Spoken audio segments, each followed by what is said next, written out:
All right.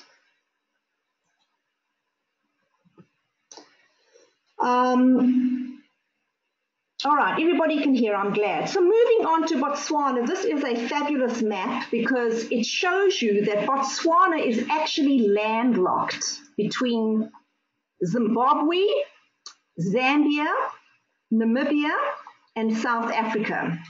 And it is a land of stark contrasts. 2/3 of Botswana is semi-desert. And of course, you have up here in the north the Okavango Delta, which is what Botswana is really known for. And we'll go on about that a little bit more. But just wanted to show you that over here is Maun. And that is the airport that is the closest to the Okavango Delta and the Moremi. And then over here is Kasane, which is very near the Victoria Falls, and it's the closest to the Chobe National Park.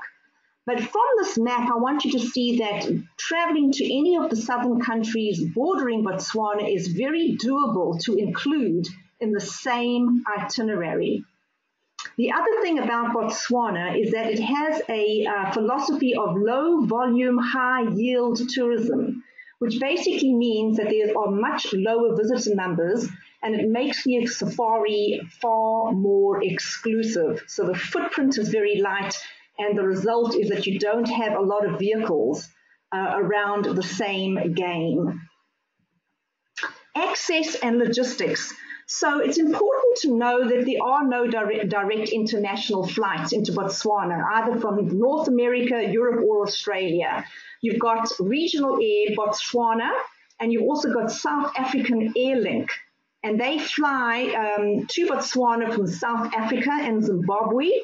And the Maun airport actually flies to Cape Town as well. So important to know that. And I mentioned earlier that Maun is the closest to the Okavango Delta. And I said earlier, Kasane closest to Victoria Falls. But the idea about Botswana is that you do a circuit. And to get to each of these beautiful concessions and national parks, most of it is done by these little planes, and occasionally you can do a ferry, but you'll basically see the circuit is done in these little planes. So right over here, I want you to basically see that Botswana Safari would encompass the circuit. It's contrasting and complementary wildlife regions. The guest accommodation is very varied. And again, it's the small aircraft. And as a result, most people will have to have soft, squishy bags or duffel bags to place into the hull of these small planes. So we always advise our clients on that when you're in Botswana, that you are not able to take, large, hard covered suitcases. All right, so we're now going to look at a couple of the areas. The first area, of course, is the Chobe. And the Chobe National Park is the largest park in Botswana. And it's bordered by the Chobe River in the north. And what is it well known for? The highest concentration of elephants in Africa. So I'm not necessarily talking, 50 or 100. We're talking hundreds, maybe even thousands of elephants. So that is the Chobe. Now, we mentioned the hundreds of elephants, and they usually are there during the dry season. Another wonderful thing to do on the Chobe River, which is right up there north of Botswana, is a beautiful sundowner cruise.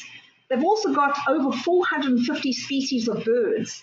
I've certainly recorded the beautiful bee-eaters, and they are small and multicolored, and you see them very often in the banks of the Chobe River. So absolutely stunning for twitchers, which is the word for birders.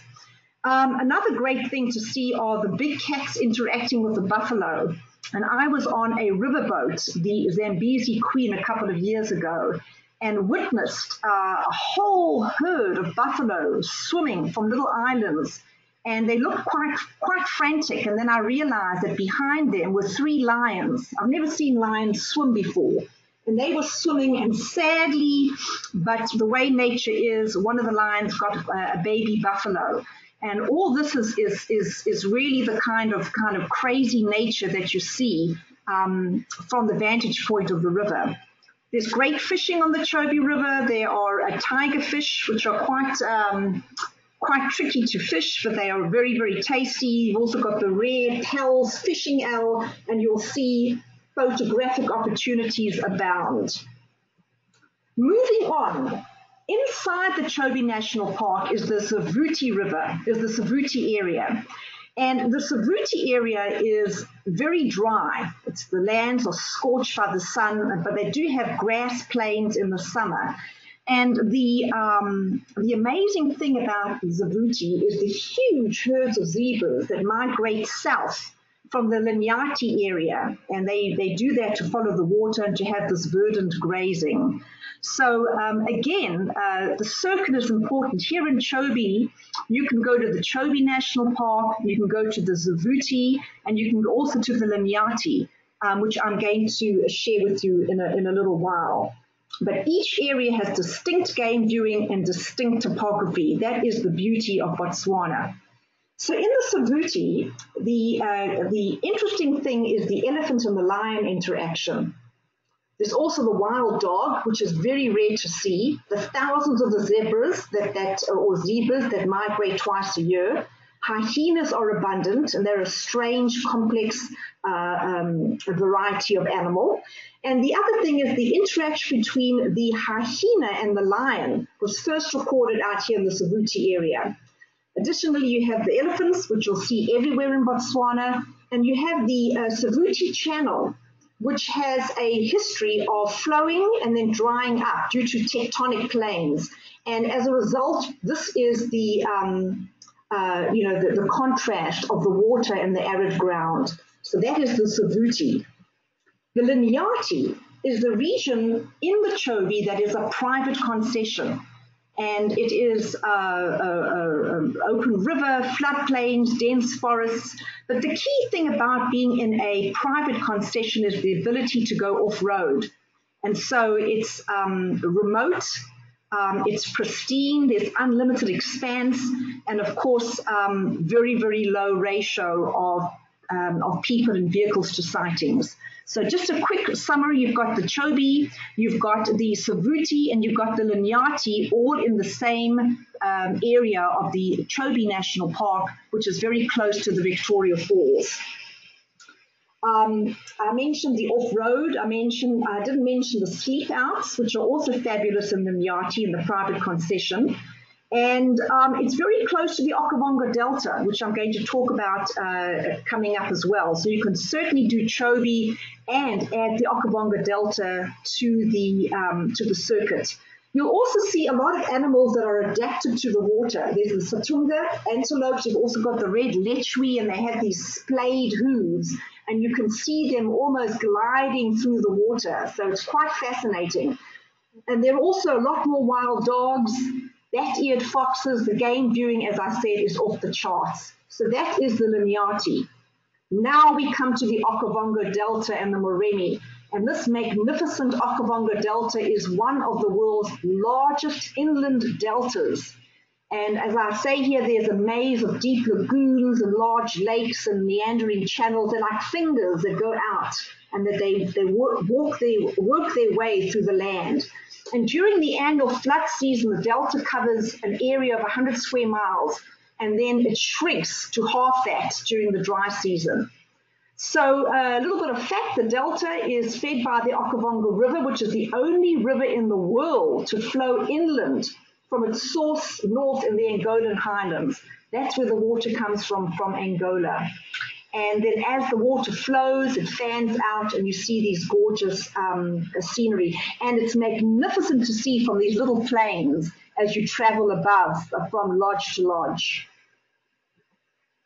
So the Moremi Game Reserve, which is actually adjacent to the Okavango Delta, it's in the central and the eastern area of the Okavango, and it includes Moremi Tongue and Chiefs Island, which is a mix of both aquatic and terrestrial landscapes.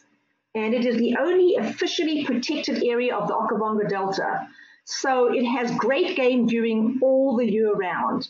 And you're going to see a little in my next slide of the combination of water-based safari and land-based safari. And that's what differentiates Botswana from South Africa and from East Africa, is the ability to have these water safaris.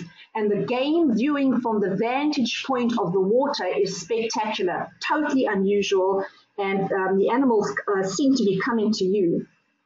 So in the Delta and in Moremi, you're going to have all sorts of unique water-based activities, including the Mokoro, which is actually a wooden canoe.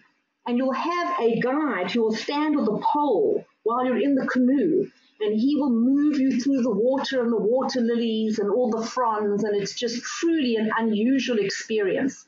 Also in the Moremi or in the Okavango, you can do some trekking on foot. Again, the low visitor numbers makes it pristine and remote, and stunning views all the way around, and exceptional bird viewing. So there again is this uniqueness of the Okavango Delta and the Moremi. I spoke a little bit about water versus land-based camps, and the difference being in certain areas is that they will only have water-based safaris. So you'll only be doing boating, or will be on a mokoro in a canoe. And the beauty of the Delta and the water-based safaris is really the theme and the focus, because quite frankly, the very big game, except for the elephants, is not as prevalent at these water-based camps. I've used the word pros and cons, but really it's just differentiation. So, for a water-based camp, the advantage is year-round water activities, the boating, the fishing, the mokoros, again, very tranquil, just absolutely beautiful. And the disadvantage, as I said earlier on, is perhaps maybe there won't be as much focus on the big game. But as you can see, it's just really spectacular. Now, the land-based camps typically offer you a morning and an evening game ride in a vehicle, and occasionally, you may be able to be close to the water if the floods have come closer to your camp. But basically, the land-based safaris can be combined with the water-based camp, and that is the true experience for your client, is to have this combination. So I just want to reiterate again that the experience of any client going to Botswana is this contrast of the lush and the arid. And so the circuit and the small plains is really what it's all about. That's a picture of a mokoro, and you can see the guide at sunset. Now, there's an area that is a little south of the circuit called the Makagadi Pans and the Kanai Pans. And this is a Bushman or a San word. And the Makagadi Pans, these are salt pans. And there are these big stretches of salt pans. And in between that, you have different types of vegetation. You have the woodlands, you have the palm groves, and you also have these baobab trees. Some of you may be familiar with them. They look like they're upside down, that their roots are in the air. And it's very indigenous to Africa and to certain parts, I believe, in India. But in Africa, the baobab tree is an icon. And so this is what the pans look like. You can see over here. And you have a complete feeling of isolation, utter silence. You can imagine the stargazing is spectacular. And the Kalahari Bushmen are the original inhabitants of the Pans and of the Kalahari. And you'll have a guide in this area that will take you to the areas, and you'll get to see the ancient hunter-gatherer way of life. They also hunt with bow and arrows and have been doing it for years, and they are a phenomenal cultural experience in this part of Africa.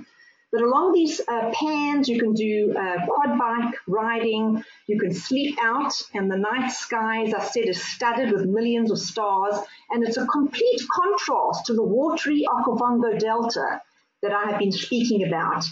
And you do see a lot of zebra that come in February and March. and animals that are adapted to the sort of desert environment. But to have the combination of the lush as well as the pans is truly an amazing contrast. That's a gorgeous picture just to show you how remote it is. It's not for everyone, and it's not always on the circuit. Most people prefer to do the Chobe, the Moremi, the Okavango Delta, and have that variation of the water versus the land. But if they have the time and the ability to go to the pans, it's certainly an off-the-charts experience. And you can imagine the stargazing in that picture. And the pans ahead. All right, now the Kalahari Desert, most of you have probably heard about it, is the largest game reserve in Botswana. And up until very recently, people weren't even able to go there. It was closed to the public. It's very remote, it's very hot, unforgiving climate. But the San Bushmen, the Kalahari Bushmen who have lived there for the past 30,000 years, are a big attraction. And very often the camps in the area employ these bushmen. And I said earlier on, the opportunity to understand their lifestyle, their spirituality, and their hunting, gathering ways is truly amazing. But again, the Kalahari and the pans are kind of a luxury depending on how much time your client has in the Botswana area because of their unforgiving and harsh climate. So, by the way, I've gone through much of this. You can see the Bushman down over here to give you an example. And I just wanted to basically say that, the Kalahari Desert has become, much more accessible now that it has been open to the public. And I don't want to deter people from going there at all. But again, it's very remote. Some quad bike riding on the pans, the meerkats, which you can see are absolutely adorable. Some useful country info. And before I actually get to this info, I just wanted to make a comment that the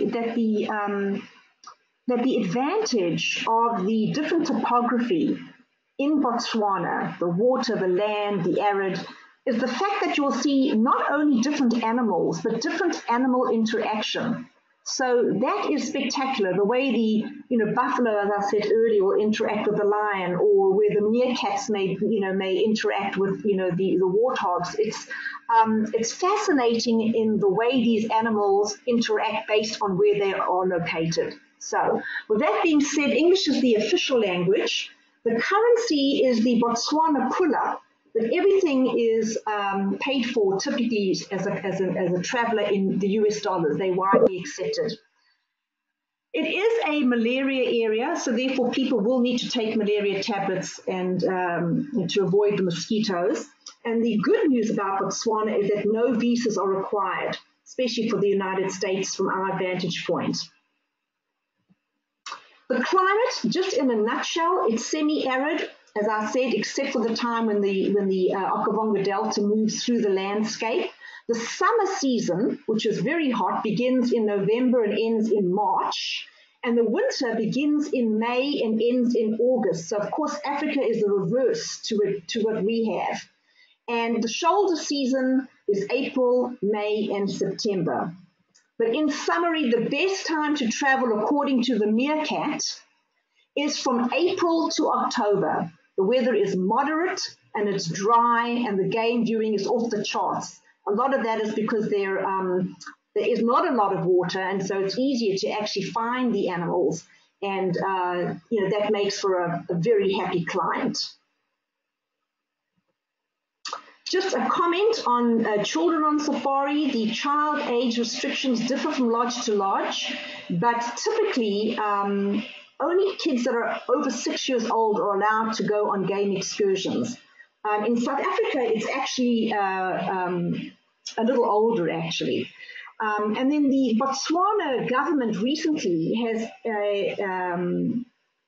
has imposed these requirements for children under the age of 18. This is already in existence in South Africa. And it basically is a anti-child trafficking kind of ordinance. And it basically implies that children under 18 have to have a certified copy of an unabridged birth certificate in addition to their passport. And if any child is traveling with just one parent for whatever reason, maybe they're divorced or maybe the other parent's not going to be able to make it, they have to have an affidavit from the other parent consenting that this child should be allowed to travel without him or her. So just good to know. And then just in terms of our safari partners, we have partnered with safari operators with the best in sustainable ecotourism and conservation credentials. And our key focus is, on guest luxury and comfort levels. I was in Botswana in May, and a beautiful time of the year. And there certainly are a lot of 4-star accommodations amongst the luxury.